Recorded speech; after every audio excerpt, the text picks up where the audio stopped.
Hingga 12 Juli 2020, jumlah penumpang pesawat di Bandara SMB 2 Palembang tembus 1.900 orang sejak awal Juli lalu, dibanding bulan sebelumnya yang hanya 900-an penumpang. Peningkatan ini terjadi sekitar 70 hingga 80%, diprediksi makin naik di pekan berikutnya, antara 2.000 orang lebih. Pengelola bandara menjelaskan, meningkatnya jumlah penumpang karena masa berlaku rapid test yang diperpanjang menjadi 14 hari dari sebelumnya 3 hari, serta biayanya turun Rp145.000 dari sebelumnya Rp280.000 yang menjadi syarat sebelum keberangkatan. Adanya peningkatan ini, maskapai mulai menambah 20 kali penerbangan setiap harinya pada Juli ini, dengan kapasitas penumpang 70% dari sebelumnya 50%. Rapid test itu hanya berlaku 3 hari, tapi setelah ada SE9 ini berlaku 14 hari.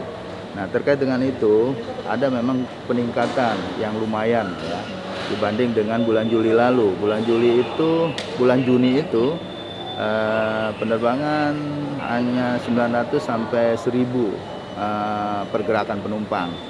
Nah, di awal-awal Juli sampai dengan tanggal 12 ini, pergerakan pesawat, pergerakan penumpang itu sampai 1.900.